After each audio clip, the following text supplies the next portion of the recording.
the almighty street beats. Give me the boom bam bang. Them don't know who them are dealing with. Why I? Spiritually man tougher than them. Physically I'm better than them. None of them can taste the apple of time. Stronger than us. Them are who, them are who, them are who them a try to kill. Who them are who, them are who them a try to kill. I'm protected, man, I'm untouchable, yeah. If I die today. Hello boxing fans, George Hansen, the Pope of Pugilism. I'm here with the man, the myth, the legend himself, the mad genius himself, Paul Dogboe, who's trained his son Isaac Royal Storm Dogboe, who will be fighting on Saturday, April 28th at the Leocore Center against WBO junior featherweight champ Jesse Magdalena. How you doing, Paul? Yeah, man. How are you? Welcome to Philadelphia, my brother. Thank you. You know, I'm Jamaican / Ghanaian, so. Thank you. I'm blessed. I'm blessed. I'm blessed. Talk to me about your son Isaac, man, who's had a meteoric rise from the Olympics in 2012 to a world title with only 18 fights. One thing, well, we give glory to God in anything we do. One thing people don't understand, Isaac Dogboe comes from one of the royal families in Ghana. Okay. The Togbi Badu royal family in the Volta region. You know, this kid is so humble. You know, his background, you know, his grandfather was a warrior's warrior. Okay. You know, he has that blood in him. You know, so, and then I inherit the next king. Okay. You know, so he's a little prince, you know. Gone are the days, you know, the elders when they go into war, you know, they pick the men, you know, they do this oracle, they pick the men that have to go to war, and then they go to war and come back. Okay. They don't die in war. Whatever happens, they go and come back. You know, this is the history that my people have. You know, they go to where men can't go. See, this is it. You know, and we originate from Israel.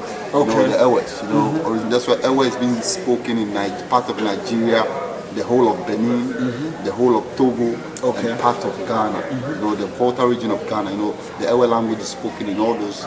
You know, they like gypsies. You know, traveling from all over, from Egypt.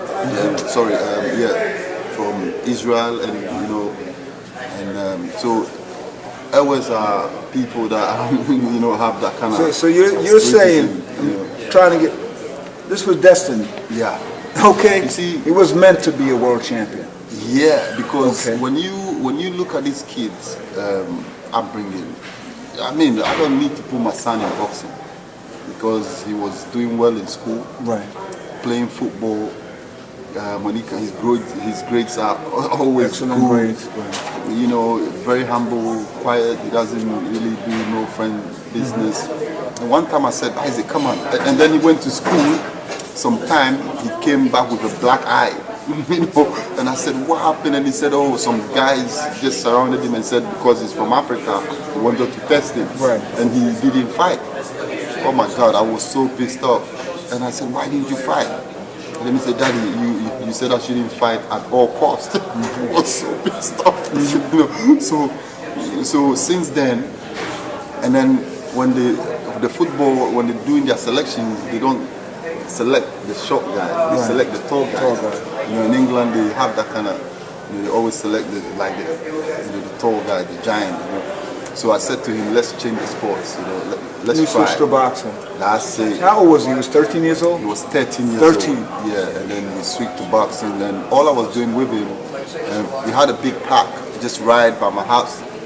So all I was doing with him is technical stuff like James Toney kind of shoulder roll, you know, how, and Azuma Nelson, how he blocks and then how he catches your shot and then he slips and then come back with the pam pam pam, you know. It was just that type of thing.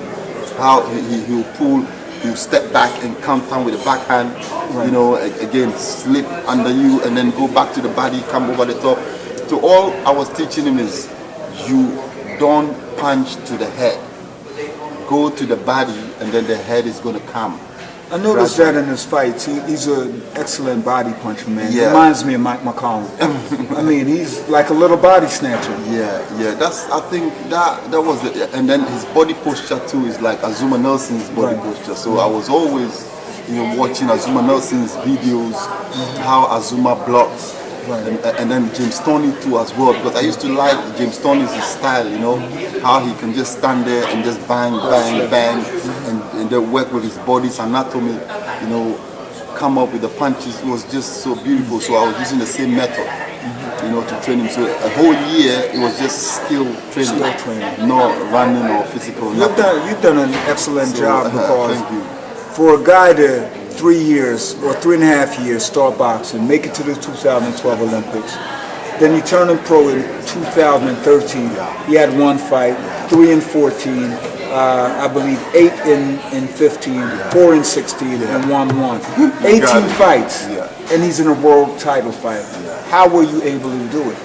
Well, sometimes I ask myself, how did I do it, or how did we do 18 fights. Yeah, I think it's just the power of God. Okay. I mean, the kid is blessed. Like I keep telling him, son.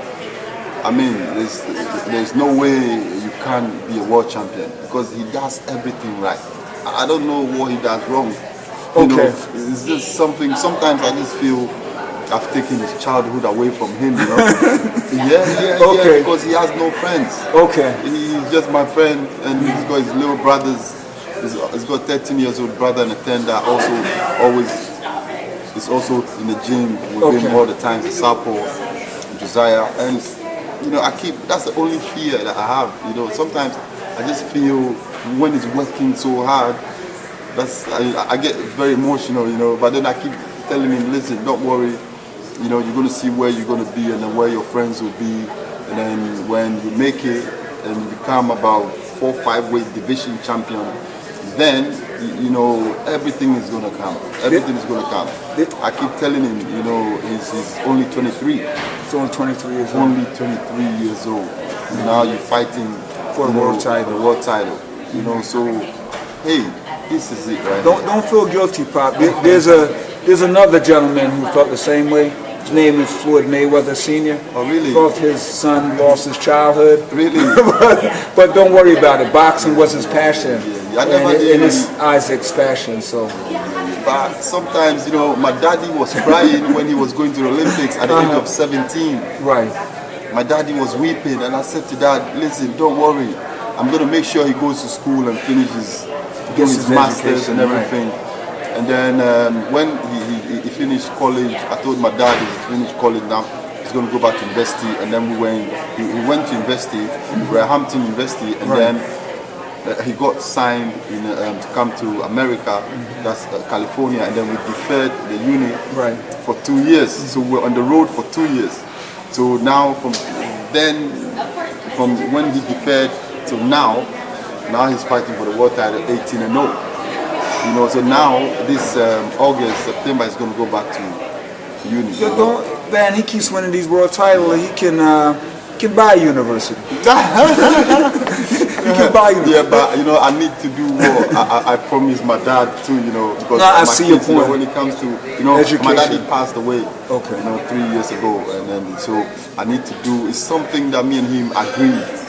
So you got to follow up. Exactly. We have to do it. You have to be a world champion at the same time. Finish being in uni, finish your uni, and then Let's go to Jesse Magdaleno. Jesse Magdaleno. 25-0, 18 knockouts. You guys sparred when Isaac had 3 or 4 professional fights. What's your prediction for Saturday night? Well, we're gonna knock him out if he doesn't run like El Pollo Loco. Okay. The crazy chicken. We're hoping that he doesn't run, he should stand and fight. Because boxing now, listen, we want to make boxing great again. We want to make boxing exciting again.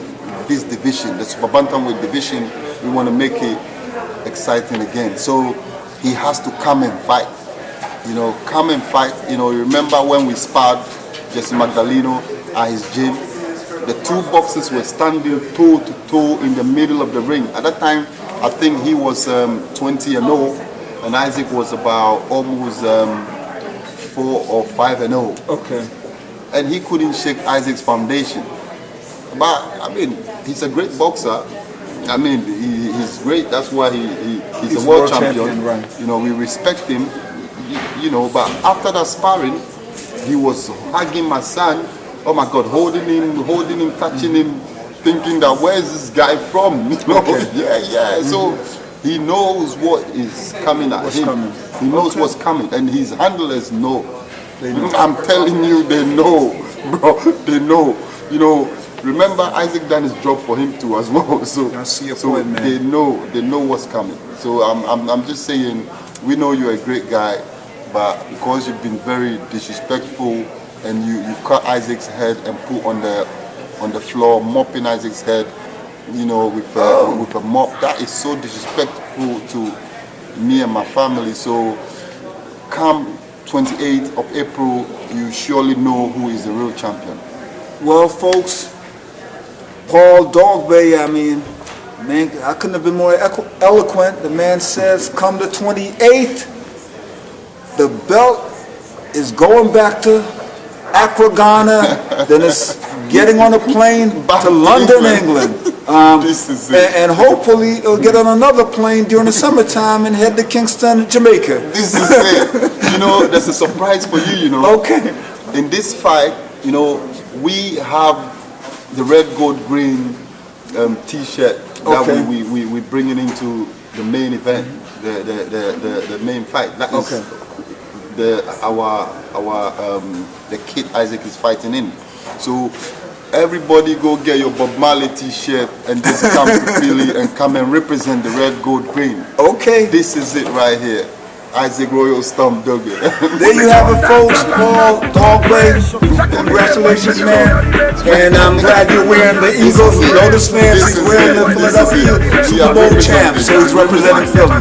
There you have it. Continue to watch boxing 396, and Saturday you'll see the Leo Boys Son at 4 p.m. on Temple's campus.